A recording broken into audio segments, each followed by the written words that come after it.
Hi, this video is really in response to a series of conversations I've had over the last little while, and in particular, conversations with a lot of different people saying to me how much of a struggle they feel like they're in right now. It's a struggle that doesn't seem to go away, and it predominantly relates to people, employees, employee issues that continue to come up, and just the general overall frustration from business owners and leaders who continue to fight against this same reality. And then related to that, that reality tends to get supported by the news, the stuff that's happening in the news, the things we hear from talking to our peers, all of that kind of stuff. And I know it's there, and I know it's real. But I wanted to give you a way of thinking about it, because I think when you think about it slightly differently, there may be some benefit to it. And so specifically to all these staff and people problems that have become the bane of so many people's existing, and that sense of persistent and perpetual struggle that so many are in. I want to try and do this as briefly as I can, but it's going to take enough time that you actually have to process a few things. And really what I want to do is I want to talk about the 327. I'm gonna tell you about three different primary premises I want to give you that form the foundation of what you're dealing with. I want to give you two working models that will help you understand how to think about it. And then I want to talk about 7 tactical areas related to people related problems. And I hope all of these together give you something to work from, something to work on. So I'm going to use my little whiteboard here. It's not about the drawing. It's just a way for maybe you can see some ways I do stuff and think about it. But let's start with 3 primary premises. These are 3 primary premises, maybe belief systems, underlying principles, and these are going to be a little bit hard to hear, but if you're an owner in a business, you got to hear this. If you're a leader in a business, you have to hear this, especially a small, independently owned and operated business. So the first primary premise I want to talk about is if you've had a good run of business over the last number of years, and let's say you've had it's gone pretty well, and despite COVID and despite all that, you've had a good run. It's tempting to assume that running a business should be without difficulty. It's tempting to assume that the business should just operate in this really good way, and it always produces profit, and employees always show up and do the thing you want them to do. They act in a certain way. They behave in a way that is perfectly pleasing to you on a regular basis. But here's the problem. I want to remind you that the very nature of business, the underlying premise of entrepreneurship and building a business, is that you had to actually create something from nothing.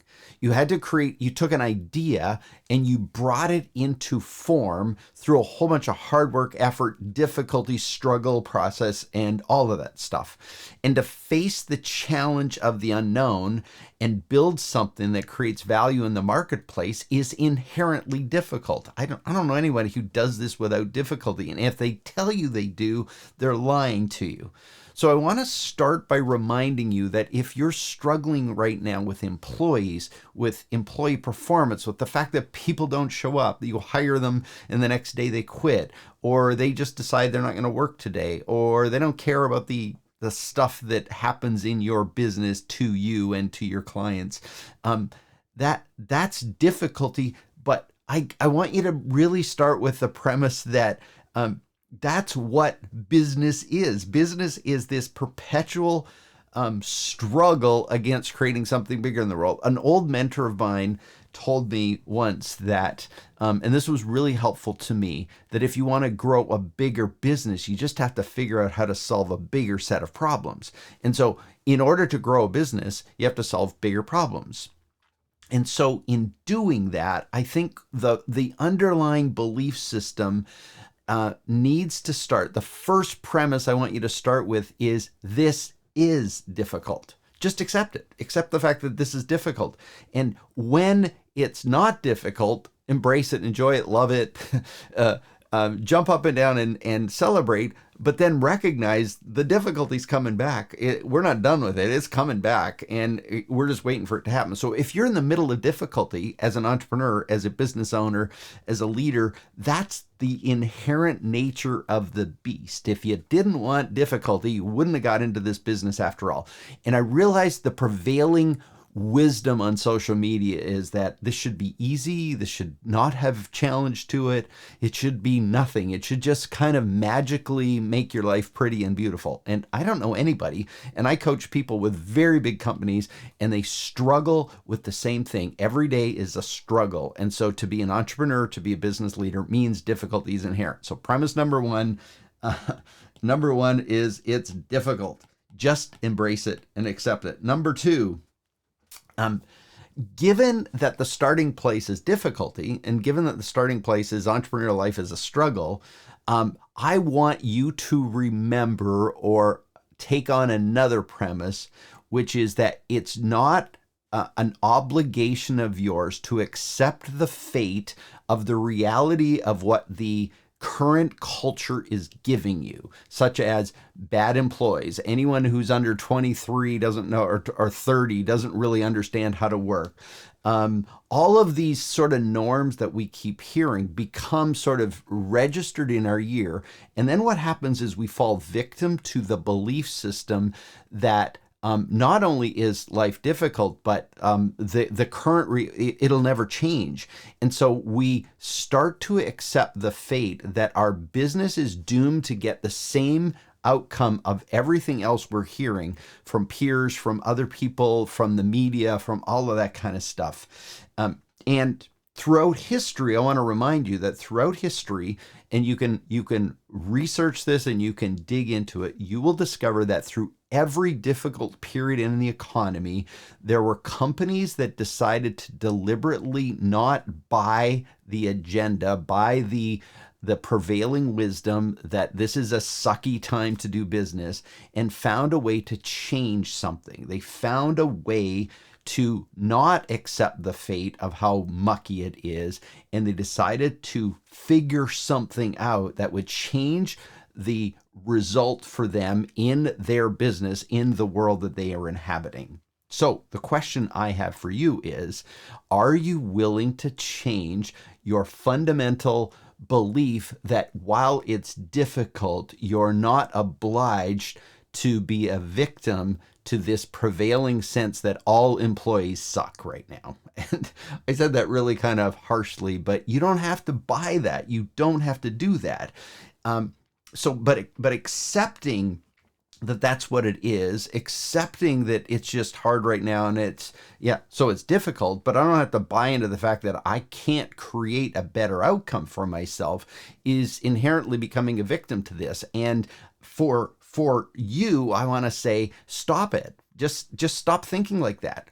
Let the prevailing wisdom is, yes, it's difficult out there, but I'm going to choose, as hard as it is, that there's no easy button, but I'm going to have to do some work around this. So the second the second of my three premises is believe that you can fight what is, or what is being said. All of that. Fight it. Like, just choose. I'm not going to go that path. I am going to figure this out, which leads me to my third premise, which is this. I am responsible. If you are an entrepreneur, if you're a business owner who birthed this thing from nothing, then from the very beginning, you had that belief, I am responsible. But when I talk to business owners as we work together, what tends to seep into our language, coming back that we've decided not to fight this, is everybody else is responsible. Everybody else is responsible. It's these people, it's the way they think, it's they're doing this to me. And I want to say, if you're a business owner, this is your responsibility. It's nobody else's. It's their decision and actions they take, but in your company, it's your responsibility. And so a question that I ask all of my clients, and if you've been a client of mine, you know I ask this, which is, how am I complicit in getting the conditions I say I don't want? And I'm going to say that again because it's so important. How am I complicit in getting the conditions I say I don't want? So the question I have for you today is, as a fundamental premise, is, what am I doing to create bad employment performance? What am I doing that could be affecting the way people act in my business? What thing am I complicit in? I realize other people make decisions, other people make choices, other people take actions. But the premise that I want you to just suck into your being, and I believe it's not that hard to do because you started a thing in the first place, is get to this underlying belief and premise that I will be responsible. I'm not going to fall victim to what is. I realize this is difficult, but I'm not going to be complicit in allowing things to occur on my watch, in my company, that I have the potential to change. And so that's the starting place. The starting place to me is, it's difficult to be an entrepreneur, period. Full stop. It is. It's difficult. That's the very nature of the beast. It's going to get more difficult. If you want to grow, if you want to move forward in this business, it's going to be difficult. Just accept that fact. Secondly, in the difficulty, I choose not to be a victim to the prevailing conditions that are happening. I decide I will create something better in my business. And I'm doing that because I am responsible. I am not going to be complicit in getting the things I say I don't want. So if we start from that premise, I want to move on to two mental working models, that I think are helpful to work from as you consider this. These are mental models that I have found very helpful when I think about this. So let's set the fundamental premises aside. Those are baseline ways of thinking about the world, belief systems, as it were. But let's move on to a couple of premises. And the first one I want to talk to you about is something that was developed by a guy named Dave Snowden, and it's called the Cynefin framework. And the Cynefin framework is a way of sense making in the world that you live in. It's a way to actually assess a challenge. It's a way to assess the situation, to make sense of what's happening. And the complexity model that Dave Snowden created, called the Cynefin framework, Cynefin, it's a Welsh term for something, and I can't remember what it is, but don't worry about the title of it. It's really helpful to understand the premise here. And so I could spend a whole day on the Cynefin framework. It's one of those powerful tools that I use as a mental model for my thinking. But why this is so important is because it really gives you a way to think about the world. And there's 5 real key categories here. The first category is what Dave Snowden would call disorder. And disorder, in his words, is not knowing what category you should respond in, how you should make sense of the situation you're in. And then he goes, well, if you're not in disorder, then there's 4 categories. And the first one is called clear. He would call it clear or obvious. And clear or obvious is the category where there is a very clear connection between the cause and the effect, the cause and the outcome. So, for example, a bicycle. It's very obvious to anyone who looks at it that if the bicycle isn't working, what element of the bicycle isn't working?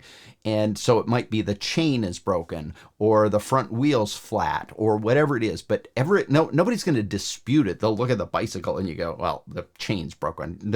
There's a absolute reason you can't ride the bicycle. So that would be clear and obvious. So there's a very clear connection between the cause and the effect. And so when we're trying to make sense of something, you look at that one and you go, okay, the cause and effect are tightly coupled. A decision model on this one is fix the chain. It's quite obvious. And nobody's going to dispute that. It's probably pretty much best practice, right? Like there's no other way to do this. That's the way you fix it. So that's clear and obvious. Then this next one, this next category up here is what Dave Snowden would call complicated.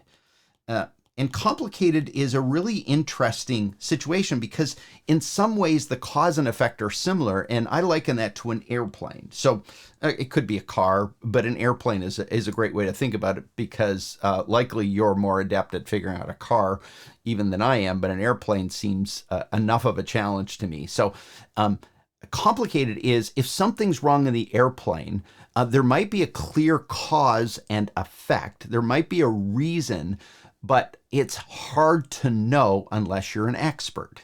And so part of sense making when you're hitting a challenge is this clear or is this complicated? And complicated is it's figure outable. There's probably some degree of ability to make sense of what's going wrong, where it's wrong, how it's wrong, and what often you need to do is find an expert who knows how to say, well, if this piece of the puzzle isn't working, we got to go back here and we've got to pull off this panel, and under here there's 8,000 wires, and this wire is the one that we have to touch, right? So that's the thing that happens. So in a complicated environment, there's still a very clear connection between cause and effect. The difference is it's really hard to figure it out, and in many cases there might be variations to what's going on because it's kind of hidden, but there's an evidence that there's a way to solve it. The next category is what is called complex. And this category, I think, is really powerful because in complex, no longer do cause and effect make sense together. In fact, an effect may create a new cause, or an action that happens in this scenario. So in the challenging situation, this action may happen, which creates a whole other series of effects unrelated to what you thought was happening. And the best way I can explain it is not with a bicycle or an airplane, it's with a teenager. And if you've had a teenager, you understand this thing that if you do something to a teenager, you get the completely opposite result that you thought. Or if something's going on with a teenager and you try and solve it, you might actually get not the effect that you wanted, but a completely different set of effects.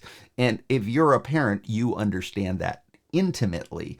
And so in complexity, what's kind of interesting here, if you're dealing with a specific set of problems, and there's no discernible link between cause and effect, then the way you solve problems is not what happens over here. It's not with an expert, and it's not with a very clear set of instructions about changing the chain. It's actually, you've got to, in many ways, probe into what's going on. And then in that probing, you actually have to do what are called safe to fail experiments, right? Because if an action you take in this environment could create any kind of outcomes unbeknownst to us, there's not a clear cause and effect, then in reality, what you've got to do is make little experiments to see if I do this and I do this, what might happen? Will that solve the problem? Will that take me from being in a complex realm maybe over to where I'm a little bit more complicated, so that there are specific cause and effect? But a lot of times what happens as business owners is this: we're living over here, but we want to actually act like we're over here in the old complicated realm. We want an expert to solve it for us, and an expert can't solve complexity. An expert can help you decide which little experiments you might run, but even the expert doesn't know that if you run this experiment, what the result will be. So that's the complex realm, and that's an important thing to be aware of, and I'll explain why in a second. The final one is chaos. And the best way to describe chaos is a burning house. Best way to describe what's happening is chaos is the burning house, and the first thing you got to do is set some parameters, some boundaries, some constraints in the system to actually deal with the thing that is. and then you can go back afterwards and figure out. But really, the whole point, if you're in chaos, is you have to get yourself back out of that. Even if you move back to complex or you move to clear, it doesn't matter where you move. You got to get yourself out of chaos. But I don't think that's where the challenge is right now. And I give you this complexity framework because what I want you to know in terms of an underlying sense of a mental model to work from, you're working in complexity right now. And when you think about the labor market, when you think about the people that are part of the labor market, when you think about the socioeconomic situation that you're in, you got to know that you're in complex times. And so it's very easy to a lot of times in this environment say, I need just the task or the action I need to take in my business. And we go to, say, our peers and say, what did you do? The problem is that what your peer did was uniquely different than what your reality is. And if you do what your peer did in your reality, you might create a whole different set of outcomes than your peer did. And that's the dilemma when you're living in complexity. So in complexity, it's all about doing safe to fail experiments to really help you understand, if I do this, what's then the thing that happens? If that thing happens, can I do more of it? But can I try it in order to see if it's something that I can make sense of? Can I build on it or can I not? You might decide that you do something and that safe to fail experiment, you immediately go, nope, can't do that anymore. So there's a lot of adjustment you can make from this perspective, from this mental model. But always remember, when you're working from an obvious thing, there's a very clear, practical way you fix it. If you're dealing with a bicycle, it's clear and obvious. If you're dealing with something that's complicated, there is a very clear connection between cause and effect that often an expert can pinpoint. The problem is we want that too often. And what you have to recognize is it's over here in the complex realm that we're living, especially with people, especially with employees, especially in light of the context in which they're all coming to work with, is there's just a complexity that shows up with them based on the reality of what's happening in the world right now. So that's the first mental model I want you to be aware of. And I'm going to tie this all together in a few minutes. But if you don't understand that mental model, then you're often working at the wrong place. You're working trying to figure out a direct solution instead of working on safe to fail experiments. All right. Next mental model, the second mental model, is the theory of constraints. And I've talked about this before, and it comes from it came out of a guy named Eli Goldratt. And Goldratt wrote a book called The Theory of Constraints. And really the premise of the theory of constraints is in any system, there are a whole bunch of inputs, and there's a flow of that process, and then there's an output. And so when you think about sort of like the easiest way to think about it is an assembly line. That was really what he based this whole premise on. An assembly line has all these different inputs, right? So the inputs come into the system and they move through the system, and there's inputs from here and there's inputs from here, and they hit these kind of stages. And these stages, in terms of the places where things move from inputs and move into the next part of the system, are the place where interesting things happens, and he called them bottlenecks. And when bottlenecks happen, what they do is they affect the output of the system. So let's assume that the capacity excuse me, the capacity is 100 units to pass through this system, right? So the inputs create this capacity of 100 units, but the bottleneck only it allows 100 in, but it only has the capability of letting 50 out. So the best output you can ever get out of this system is 50 units. And why I tell you that is because it's really important to understand theory of constraints. So what Eli Goldratt talked about in his book is this, that every owner in a business or every leader in a business has to really understand that the ability to get a result is defined by the constraints, not by the goal. And so what you have to do as an owner in your business is identify the system constraint. What's the current constraint on the system?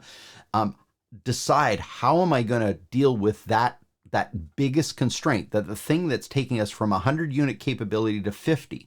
If I understand how to deal with that constraint, then the third point he made is you got to subordinate every other activity to changing this constraint, is fixing this constraint so it will allow you to produce 100. So if we got 100 coming in, what am I going to do to allow me to put 100 through? Once you've got that, and you figured that out, what immediately shows up is where the next constraint is. There's another constraint. And so another constraint shows up, and now you go to work on that one, and you continue to go to work on that. One of my longtime coaches was a McKinsey consultant, and one of the things he said he was really continued to remind me of on a regular basis was your fundamental job, your primary job as a CEO or as an entrepreneur, is find the constraint and resolve it. Like, spend all your time and energy on that. So that's the theory of constraint, really quickly defined. Again, I could spend hours on that. There's whole courses in university, and you can take hours and hours. You can read his book. His book is like a massive thing, but I've tried to distill it. But the point for me is this: if you understand that we're in complex times, if you understand there's complexity, then the second thing I want you to understand deeply is there's likely a constraint in your particular business related to people, to performance, to people management.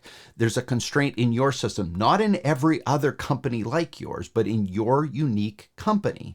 And there's a constraint, and you got to understand that constraint.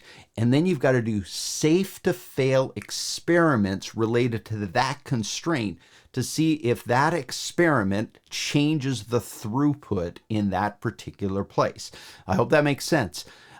So why I gave you the theory of constraints and complexity theory, the Cynefin framework, is because if you think that I've got this constraint, but you're looking for just the expert decision or next step to solve it, you may actually create another problem for yourself because you're in complexity. So what you've got to do is you've got to go, where's the constraint? And then you've got to actually sense in that constraint by doing little experiments. I'm going to try this, I'm going to try this, and I'm going to try that in order to figure out how to resolve that particular thing.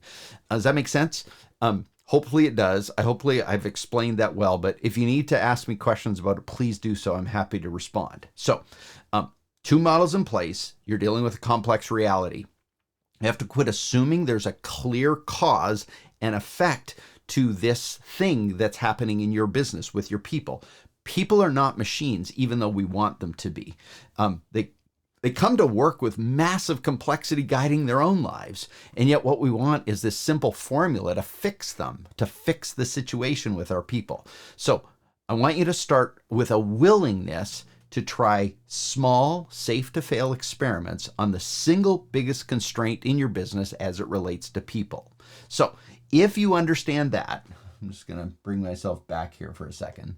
If you understand that, and those are two, so I've done two things. First one is there's three sort of underlying principles, underlying ways of thinking about the things, which are, I got to understand first and foremost that this is all difficult. This is not easy. This is difficult. And that's basically the program I bought when I became an entrepreneur. But I'm not going to accept the fact that what everybody's saying about employees right now has to fit. I'm going to be responsible to not be complicit in what's happening. And then I'm going to use these two mental models. I'm going to use the mental model of the theory of constraints to recognize that I'm dealing in complexity and not in complications. I'm actually dealing in complexity. And the only way to deal in complexity is to actually think about, I make sense of things by trying little experiments. Those little experiments give me more evidence of something that either works or doesn't work that's unique to my situation. And then what I'm going to do is I'm going to focus those experiments on the biggest constraint in my system related to people.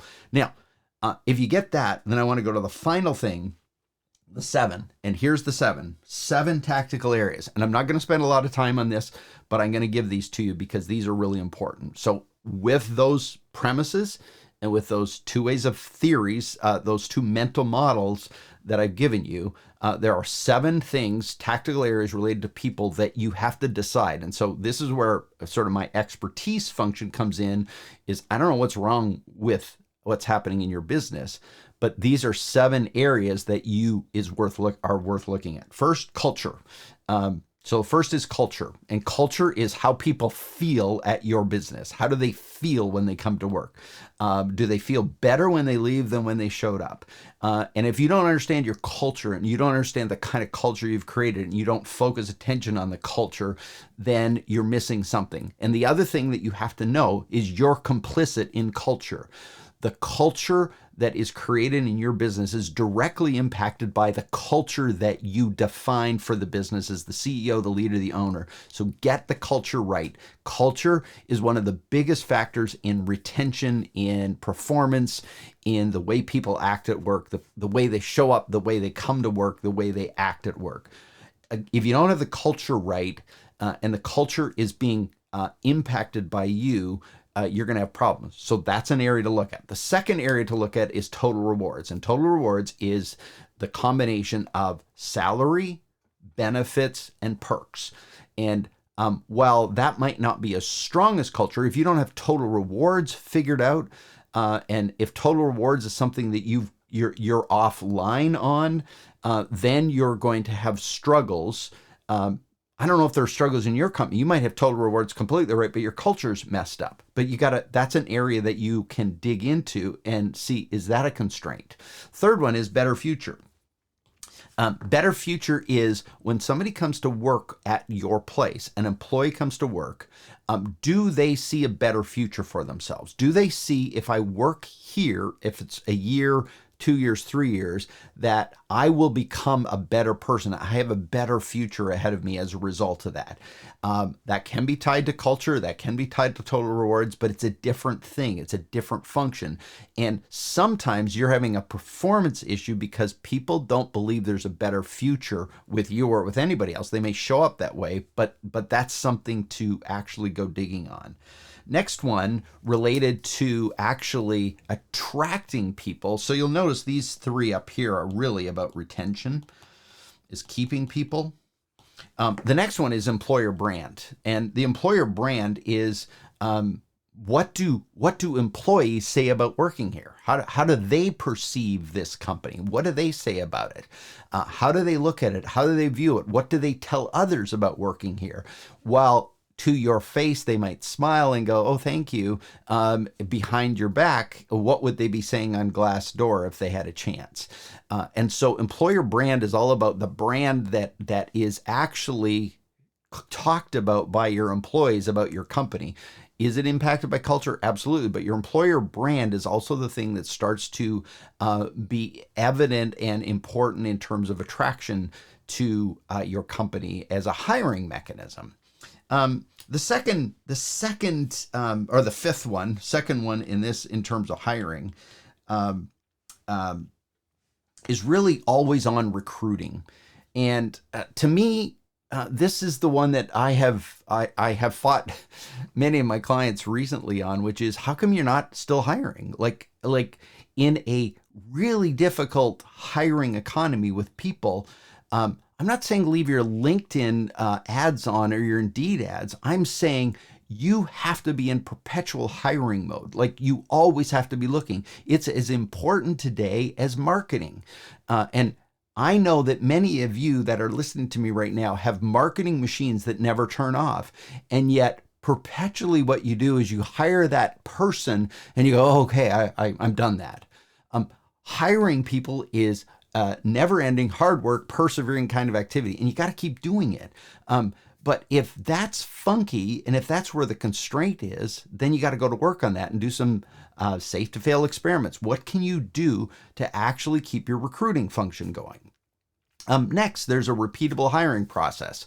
And And this one to me is just as important. It's different than your always on recruiting process, but you have to actually have a process that you can consistently, if you're going to be recruiting all the time, you have to have a process whereby you're bringing people in, really, because what you're doing is you're ensuring that you have a bench all the time. You actually have a consistent bench of talent that, while they might not be working for you today, you've actually got a bench, you've got a farm team that you're building. Like, you're constantly doing that. And failure to do that then leads into, if you don't have a repeatable hiring process, everything gets bogged down because you're always reinventing the wheel. And as an entrepreneur, you're great at reinventing the wheel.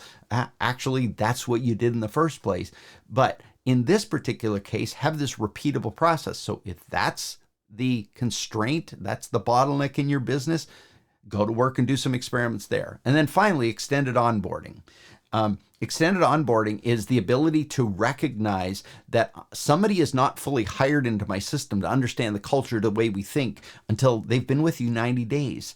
And so often what happens is we're so desperate for people because we don't have a pipeline. We haven't built a pipeline. We're not always recruiting. We really don't understand our employee brand. We don't have a repeatable hiring process. And so it's tiring to go through the process of hiring somebody, that when we get somebody, we go, oh, they're here, and relax. But really, hiring actually happens, and that onboarding process happens till 90 days, sometimes till 180 days. And if you're not following that, then what you're going to do is you're going to struggle with retention now.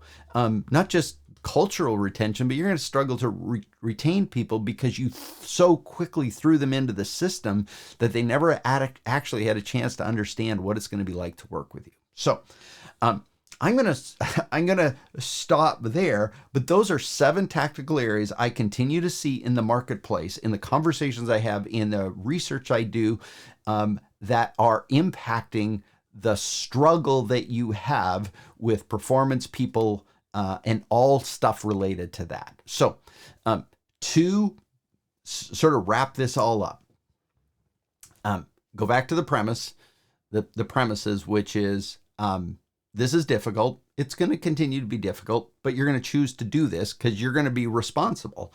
You're going to choose not to succumb to the current conditions and say, I'm going to change this. I'm going to change it in my business. I'm going to do it differently. I'm not going to be responsible and I'm not going to be complicit in having these crappy conditions with employees and hiring. I'm going to do it differently. The dilemma is that you have to realize that you can't repeat what anybody else is doing. You actually have to do little experiments to figure out how to solve those problems. You're living in complex times and complex realities, especially with people. Then you actually have to think about, well, what's the bottleneck in my business? What's the constraint right now? And how do I focus my attention on that? And then there's specifically 7 specific areas that you can focus on related to people, related to performance: culture, total rewards, better future, employer brand, always on recruiting, repeatable hiring process, and extended onboarding. So start with one. Like, go digging and go, well, where's my biggest challenge right now? Start with one. Don't try and fix everything. You can't. There's no possible way. Start with one and then define 3 safe to fail experiments with that one thing, whether that's culture, whether that's brand, whether that's recruiting, whatever that one is. Define a couple of safe to fail experiments. Then implement those in the next 90 days and watch what happens. Don't expect the world to magically fix, because it's not complicated, it's complex. So look for what you learn. What insight do you get? What feedback do you get? Did something not work? Did it work? Did it work partially? Did you get a weird other thing that happened in the system? Watch that kind of stuff. Then look, once you've got the feedback from the systems, then adjustment, make that adjustment, change it again, and keep this safe to fail until you get a sense that now you've got something that works in your business that actually stabilizes the system on your behalf. Finally, know this will be hard and difficult. That's okay. You're an entrepreneur. Not many have the capacity to do what I've just told you to do. So I want you to know that this doesn't solve your problem. I just want you to think differently about that. If you want to talk about it, let me know. But I hope this video gives you a clue and helps you to figure out what you might do in your world related to this. Just know this: I'm cheering for you. You got this. this is what you were built for.